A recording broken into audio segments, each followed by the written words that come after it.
been in cryo for 5 years, 9 months, and 22 days. When the movie Avatar came out in 2009, it broke records. But this we all knew.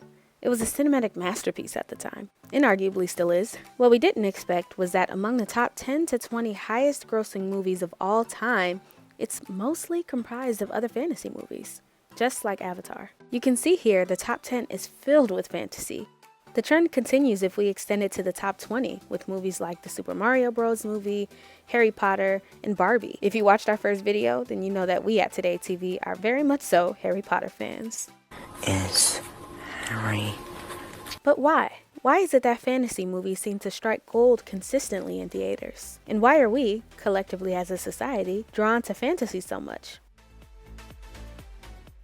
Now, one could give the obvious reasons like, oh, it's an escape and blah blah, and obviously those things are very true. But according to experts, it's much more than that. In our journey to figure out why fantasy tickles our brains so much, we found 4 very interesting reasons.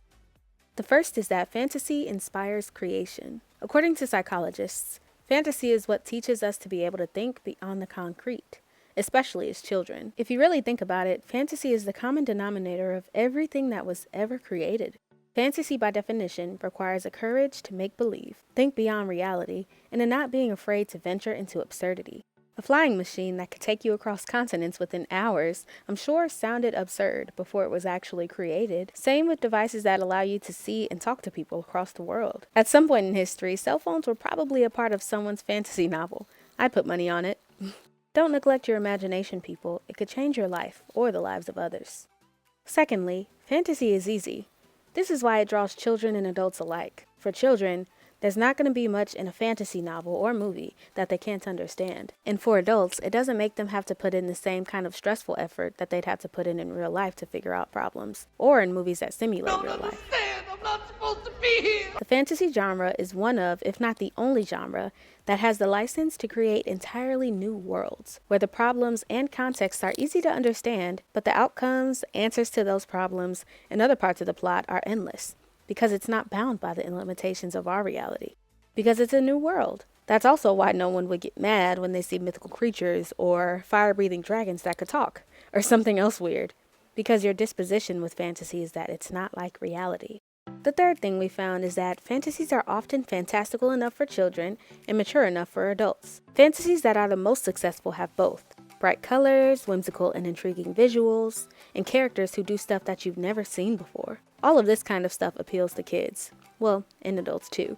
But in order for adults to take it seriously, there has to be some semblance of realistic themes or emotional complexity. It's what separates kids' shows from fantasy movies that everyone can enjoy. One without the other would be uninteresting to either party.